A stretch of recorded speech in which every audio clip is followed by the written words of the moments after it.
For the latest in strategic affairs, subscribe to our YouTube channel. Click the bell icon for updates. Hello and welcome. New Year has seen continuation of some of the old problems with China on the line of actual control in Ladakh and of course the other sectors of the long boundary between the two countries. It seems China is bent upon doing what it has been doing since 2020, create tension along the entire length of the line of actual control.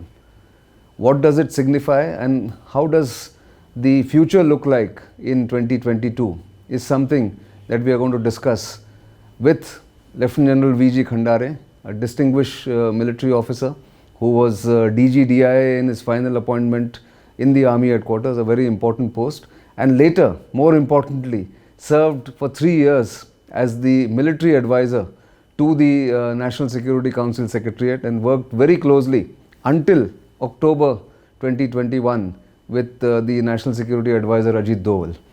We are on The Gist on StratNews Global. I am Nitin Gokhale.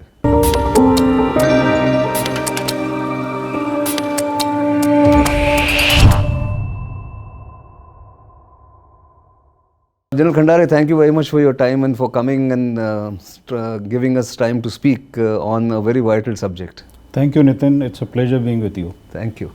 So, like I said in my introduction, I think the old tensions persist even in the new year, despite the contrived bonhomie of exchanging sweets at various points along the LAC that we saw on 1st of January. But subsequently, the Chinese actions are blowing hot and cold.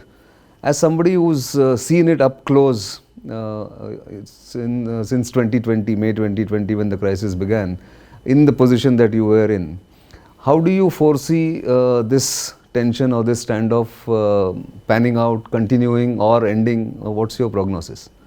When you look at your adversary, you always go into understanding the behavioral patterns. Now you look at the personalities who have been at the helm of affairs in China. Mao Zedong took a particular trajectory and adopted that and followed it all through. Deng Xiaoping followed a particular trajectory. So, when you look at it and now come to Xi Jinping, what is it that he started with?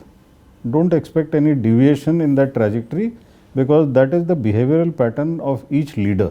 He has set a goal for himself. Right. And in that goal, these are all milestones.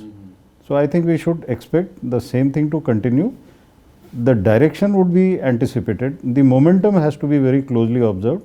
So, we should be looking at both the direction and the momentum, and best to look at it from the correlation that he establishes between what is there on Indian borders and what is there on the eastern part and the South China Sea. Right. So, I think all put together is a game that he will continue to play. Exactly. In fact, you put it very rightly that it's a correlation because I think one of the ultimate aims that Xi Jinping or the Chinese Communist Party has is complete rejuvenation of the nation and being the number one country in the world by 2049. That's their centennial aim. So, in that respect, one of the thought processes amongst analysts has been that while the tension with India is a sideshow, the main act will happen in the east with Taiwan because that for them is more emotional and more important to keep the people united. Is that something that we should also keep in mind while factoring our response to China? So, what is Taiwan to Xi Jinping? What is Eastern Ladakh or Arunachal Pradesh to Xi Jinping? So, you look at all this from a point of view, how Xi Jinping views Taiwan. If he succeeds in Taiwan, he goes into the history books of China as a leader who has achieved something which the predecessors could not. Correct. But at the same time, he has also declared that the entire fringes of the territory is what they have to reclaim. Right. That is also a goal which has been given. So, he has to consolidate Xinjiang, he has to consolidate in Tibet, and adjacent to Tibet, or what is the claim Tibet is obviously which is he Arunachal, says it is South in our Tibet, area, huh. but we have our own claims on that. So I don't think it is a binary that it is this or that. Maybe there may be a slight bit of change in the sequence, and sequence is not something which Xi Jinping can foresee or predict today. That is for us to ensure that if we are strong and if he finds it difficult, then let us see whether he goes in for Taiwan, which is also a difficult nut to crack with the allies and the kind of legal safeguards which the United States has ensured by an act of parliament. Japan is different again, somebody where Japan has tried to rejig its entire approach. There is Australia, which will also flex its muscles in the South China Sea. As far as India is concerned, we should be very clear that if there is anything that has to be done on our land borders, it is for India to do. Don't expect any other assistance along our borders. From the other allies or other friends that we absolutely. have. I think that is very clear that it's a bilaterally, to be handled bilaterally kind of an issue with China. And therefore, I think our leadership, national leadership has been very careful in the way they're calibrating our relationship with the Quad and also the other countries around the world. But specifically on the land borders, what he has done in Ladakh and also trying to create a mischief in Arunachal Pradesh. As a military man with great analytical ability, do you foresee his ability to coerce us militarily increasing, or do you see that we are also now increasingly becoming more and more capable to take on the challenges in those high altitude areas? Yes, definitely. Military history teaches us that wherever a military force has overestimated its capabilities and gone against nature, there are examples, whether it's from Napoleon's time or Hitler's time, where underestimating the weather and the terrain. They are, from Chinese side, they are doing their level best to train in super high altitude during the worst of terrain, worst of weather. Now, should we depend totally on this? No. We have to prepare much harder and much more along all our northern borders, which I am very specifically saying, Arunachal central sector as well as the northern border, the western sector. So we have to be very clear in our mind that weather and terrain can be an asset, but that is not a replacement for military capability. That's right.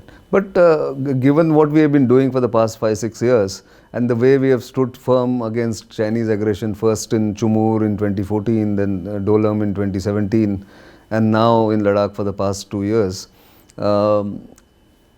when you compare the progress of military capability development and infrastructure development to the previous decade or previous 5 years, how would you rate it? It's much better than what it was. I have been in Chushul during the period of 1987-89. They weren't roads, they were just alignments, and you had to guess that okay, you're going right or wrong. By that standard, there is definite progress. But I think our comparison should not be with what we have done with what we should have done.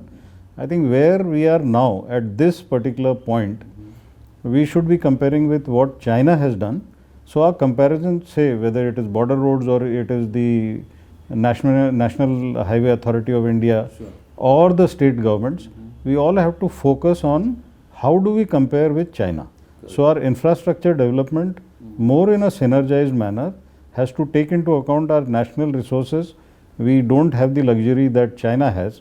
So whatever we have, let us synergize this, and the border areas, the border states, let's bring in a kind of a mechanism where whatever we put there is brought to use in a coordinated manner, and our capability increases much more than what we have even today. Right. I think for that all of government approach, like you mentioned, and more faster decision making is required. So in your own experience, has that happened now in the past few years? The initiative is there where it was identified that, starting from the lowest level, say for example a panchayat level kind of a road which is made, there are schemes, government schemes where the lowermost brick of the state government, it has its capability to develop, so it is financed. Then you have the district level, then you have the state level, then you have the national highways, and then you have the border roads also. So you have various schemes. Now there definitely is a need where much more synergizing is required. And it is not only in terms of planning, in terms of resources also. Labor is a very big issue. The raw material is a very big issue. There are environmental factors, so the judiciary also comes into that. So all these things have to be put together, and in a democracy it's a very big challenge. Absolutely. China definitely, I'm not saying that that form of government is something which I advocate, I don't. But that's a challenge, and that challenge has to be overcome by us within our own means and mechanisms that are processes. Like if one particular court ruling in front of, because of environmental reasons is delayed, so whatever time that is spent in the deliberations is just lost. China doesn't stop because your own processes are getting delayed. Exactly, they're going ahead with their own stuff. No, you're right about that. Now coming to specifically military capability, there is this rebalance that has happened. I'm sure it's in progress or it's more or less complete. I have personally believed, and I've also spoken to China experts and experienced people like you who say that if we can meet the China challenge, then automatically the subset of the China challenge, which is the Pakistan challenge, can be taken care of. How do you see that scenario panning out, the two-front kind of scenario that is constantly talked about as a threat to India? Between the two, China and Pakistan both being the identified adversaries, the kind of threat from both is different. The kind of conventional threat that we see from China requires a military response with the conventional capabilities. Simultaneously, asymmetric capabilities developed by China, which include the cyber, the space, that part also we have to overcome. In addition, China has that capability of the three warfares, that is the public opinion, psychological warfare and the legal warfare. So again we have to match up with that. And this again requires whole of nation approach, of which military capability is a subset. Now you go on to the western borders, conventionally we are much superior. But Pakistan, by the way it is made, it has perfected the asymmetric capabilities using the terrorist tanzeems and the ISPR. Whatever fault lines we may have as a nation is also being capitalized by Pakistan. And when we talk of the two-front war, let's look at the collusivity where what China wants to use from Pakistan still being deniable, non-attributable, those things will come at us from Pakistan side. And there, I think Pakistan will be a good shield for China to weaken us further. I think Sun Tzu has been very well understood by China, and they are practically using it to reduce the cohesion in Indian society within the armed forces, within the army in particular, and that is where the information warfare is at its peak. And there both of them are doing their best to be collusive. Yeah, that is right there, right. Physically, whatever they do, that probably can be managed, but this is a more potent threat, I believe. And also, this is now the fifth domain of warfare. I mean, I'm sure people like you, the leadership, is cognizant of this fact that that must be met and that must be taken head on as far as both these countries are concerned. But you've also spent considerable time in Kashmir, and nearly 2.5 years later, after removal of Article 370, how do you see that part playing into the army's capability, where they get tied down, or can they be spared from Kashmir now? Is Kashmir ready to see a little bit of reduction in army troops and elsewhere? I think Kashmir, we need some more time.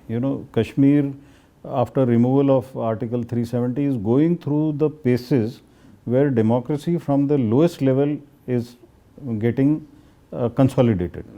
Earlier, what the armed forces used to do, when I say armed forces, I am saying all three services, all three, and the CAPF.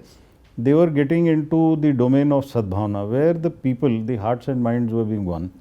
The local administration was doing its best, but it needed to do much more. Now, the moment you are talking of Panchayati Raj, at the lowest level, the people in the villages have to be actually educated and handheld to go ahead to say, this is what you can do to your village, this is what you can do to your region.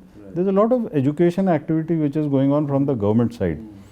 The kind of consolidation that will take place will bring in the people who will be their own protectors, own custodians. So I think immediately to say that we will be able to spare something may not be right. But once we get the people also to do much better, and the capabilities of the CAPF definitely has improved much more than what it was. The JK police has always been hands on, so they are quite good, and that is the reason when we see recently the Jammu Kashmir police people being targeted and the CRPF people being targeted.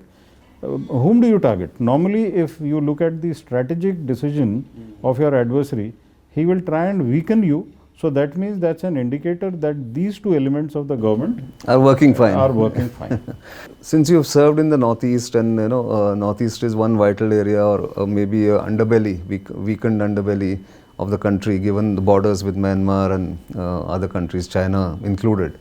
Do you foresee, given China's past to fish in troubled waters in Northeast, they might create trouble there, or signs are already there perhaps? What's your sort of prognosis on Definitely. I feel China will fish into troubled waters in Northeast or anywhere where the fault lines exist within the country. Now, why we are always looking at Northeast and the China connection to that is, they have a past history. The insurgent or the terrorist groups were trained in China. So there is a history behind it, so that is quite logical for us to immediately look at it there. Now, under the current situation, do we expect a same kind of a repeat of the 60s? May not be so, because now China also has to ensure that a particular link is not established to China. Deniability has to be there. And at the global level, if they are the ones who have to say that, look, there is nothing that we are doing which can be nailed onto us. So obviously there they have to use others, and those others are quite willing and available. You can see even the ISI footprint in the Northeast. And if that is how they are going to work, so China will want to do something to weaken it, because they have always been claiming that say Arunachal is a part of their own territory. They have claims over Bhutan, they have claims over Sikkim. And the vital Siliguri corridor is something which is of concern to us. The challenges for our Northeast connectivity are the ones which will get targeted. And people, if they can be incited, and that is where we have to be very cautious, and we have to be inclusive towards all our activities in the Northeast, and develop various mechanisms to strengthen the linkages. Fortunately, a lot of work of development has happened in the Northeast in the past 20 years, I would say, given my own experience there. But one final question about 2022. China, a lot of people believe that may not want to go for a full-fledged conflict, but will continue to do these pinpricks and keep India off balance. What should be our response to that kind of warfare, which is neither war nor peace, but something or the other constantly boiling, keep the temperature boiling there, the water boiling there? India has to be very prepared and well prepared for the comprehensive response. It is for conventional as well as subconventional. And we have to be cautious in a manner that we don't yield our sovereignty. At the same time, we don't get into an actual conflict, because any conflict, for whether it is China or India, is going to retard the economy by decades, not by years, by decades. But that does not mean that we yield to the pressures. And that is the reason that every state government, every agency of the government should be quite alive to the situation, that they all have to contribute. And what you said specially as not going into full-fledged war means the non-kinetic domain is most important.